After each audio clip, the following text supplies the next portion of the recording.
Assalamualaikum warahmatullahi wabarakatuh. Perkenalkan, saya Rian Hanafi dari Tadris Matematika kelas 6F akan mempresentasikan tentang mukjizat Al-Quran dalam bidang kedokteran dan kesejahteraan umum.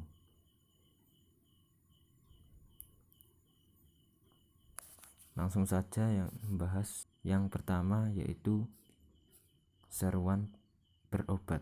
Berikut dalil yang ada. Yang pertama yaitu diriwayatkan dari Abu Hurairah bahwa Nabi SAW bersabda, Allah tidak menurunkan satu penyakit kecuali Dia juga menurunkan obatnya. Hadis riwayat Bukhari. Yang kedua yaitu dari Usamah ibnu Syuraik. Rasulullah SAW bersabda, berobatlah wahai hamba-hamba Allah, karena Allah tidak menetapkan satu penyakit, melainkan Dia juga menurunkan obatnya, kecuali satu penyakit, yaitu penyakit tua.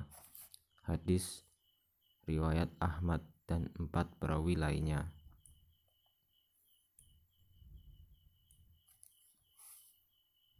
Secara umum, berobat merupakan salah satu ajaran Islam. Hal ini didukung oleh ucapan dan perbuatan Nabi.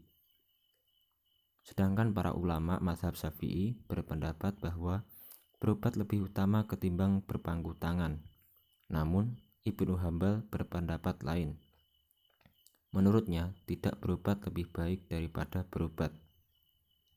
Berobat adalah rukhsah atau keringanan, dan tidak berobat lebih tinggi keutamaannya dibanding berobat, kata Ibnu Hambal.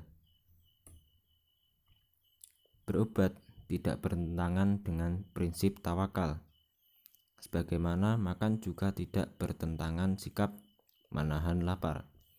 Bahkan, kesempurnaan tauhid dan keimanan takkan terwujud kecuali dengan menempuh berbagai sebab yang akibatnya telah diciptakan oleh Allah.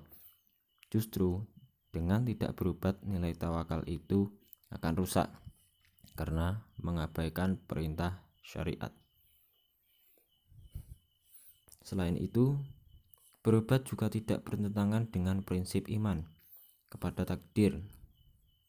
Diriwayatkan oleh Abi Khuzamah, ia berkata, aku bertanya kepada Rasulullah SAW, wahai Rasulullah, bagaimana pendapat Anda tentang obat yang kami gunakan untuk menyembuhkan atau ruqyah yang kami pakai dan pencegahan yang kami lakukan? Apakah semuanya menentang takdir Allah? Maka jawaban Rasulullah, justru semua itu juga termasuk takdir Allah. Hadis riwayat Ahmad, Ibnu Majah dan Tirmizi. Yang kedua yaitu berobat dengan sesuatu yang haram. Dalil yang pertama yaitu diriwayatkan dari Ummu Darda dari Abu Darda bahwa Rasulullah SAW bersabda, sesungguhnya Allah menurunkan penyakit sekaligus obatnya dan menjadikan setiap penyakit memiliki obat. Karena itu berobatlah dan jangan berobat dengan sesuatu yang haram. Hadis riwayat Abu Dawud dan Tabrani. Dalil yang kedua yaitu dari Abu Hurairah. Ia berkata, Rasulullah melarang berobat dengan obat yang buruk. Abu Isa berkata, maksud obat yang buruk ini adalah racun. Hadis riwayat Ahmad dan Abu Dawud dan Tirmizi. Menurut Ibnu Qayyim, obat semacam itu diharamkan karena keburukannya, dan umat Islam jangan mengkonsumsinya karena tak pantas bagi mereka untuk mencari kesembuhan dengan mengkonsumsi obat seperti itu. Walau dapat menghilangkan penyakit, obat tersebut akan mengakibatkan munculnya penyakit lain yang lebih berbahaya, terutama pada organ vital di dalam tubuh, kata Ibnu Qayyim. Selain itu, berobat dengan sesuatu yang haram pada tahap berikutnya akan menjadi kebiasaan. Berobat tak lagi untuk mendapatkan kesehatan, tapi untuk mendapatkan kenikmatan. Para imam mazhab Syafi'i dan Hanafi sepakat membolehkan pengobatan dengan sesuatu yang haram dalam kondisi darurat kecuali yang memabukkan.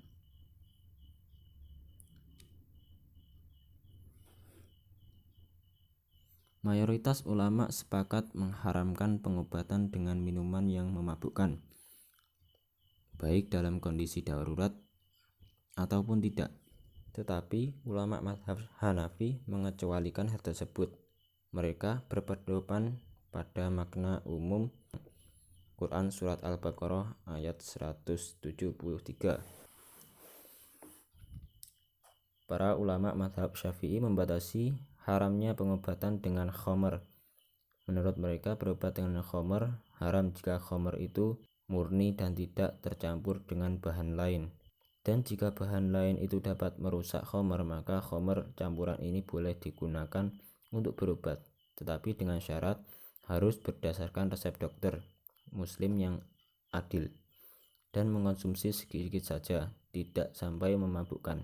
Atau obat itu boleh diminum ketika tidak ada lagi rasa, warna, dan bau khamr di dalamnya.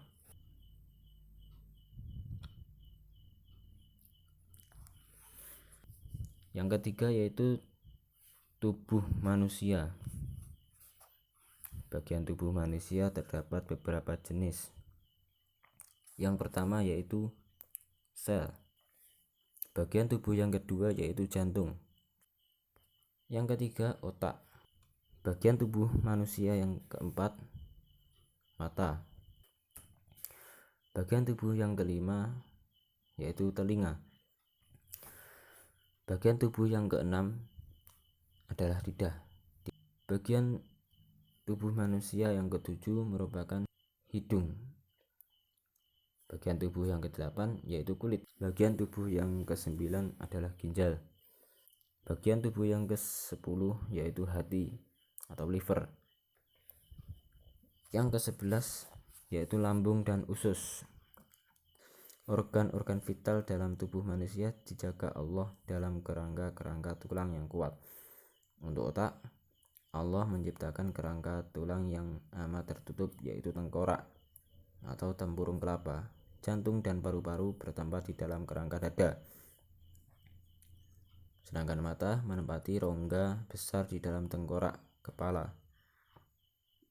Rahim yang merupakan tempat pertumbuhan janin diciptakan Allah di dalam rongga perut untuk melindungi dari benturan. Itulah tubuh yang kita miliki dan dengannya kita hidup dengan aman dan nyaman.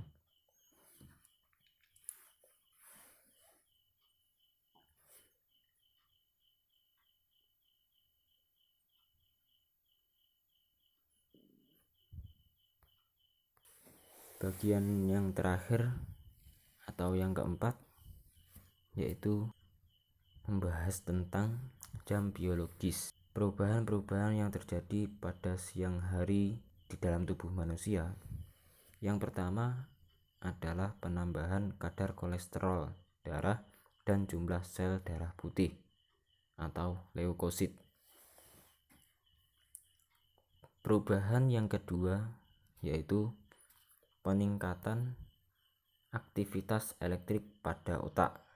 Yang ketiga yaitu peningkatan kadar urin yang keluar dari tubuh hingga 4 kali lipat. Dan yang terakhir, perubahan yang terjadi di siang hari adalah peningkatan tekanan darah dan kecepatan detak jantung.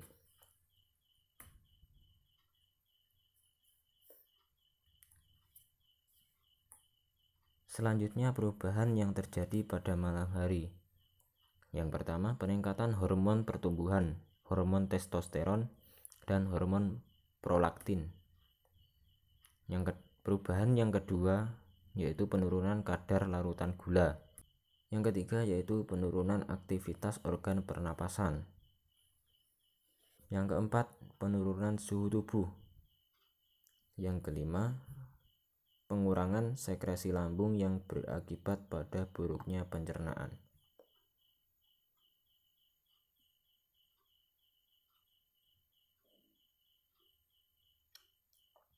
Perubahan-perubahan fisiologis tubuh juga seirama dengan pergantian siang dan malam akibat rotasi bumi yang kecepatannya 1000 mil per jam.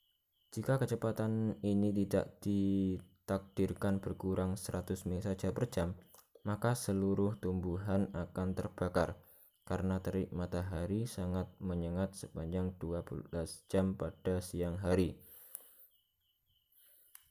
Jam biologis tidak bekerja sendirian secara teratur dalam rentang waktu yang panjang. Ia harus dibantu oleh pergantian siang dan malam sebagai rujukan. Dengan pergantian siang dan malam itu, kita mencocokkan jam biologis kita dari waktu ke waktu.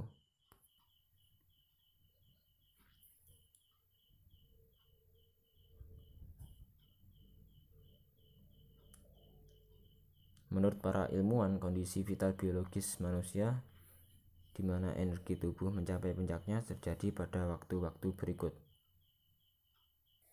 Yang pertama, pagi hari dari jam 4 pagi sampai kira-kira waktu sholat fajar atau subuh, dan jam 11 siang atau waktu zuhur. Yang kedua yaitu pada sore hari dari jam 4 sore atau waktu ashar hingga jam 8 malam. Energi manusia mencapai titik terendah pada jam 2 dini hari dan jam 2 siang setelah zuhur. Inilah saat terbaik untuk tidur dan istirahat. Dari sini dapat kita pahami pentingnya qailullah pada waktu zuhur, saat mana tubuh membutuhkan istirahat.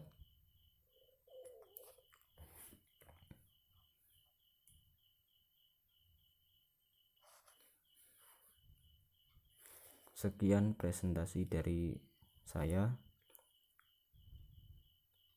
Untuk kurang lebihnya mohon maaf. Wassalamualaikum warahmatullahi wabarakatuh.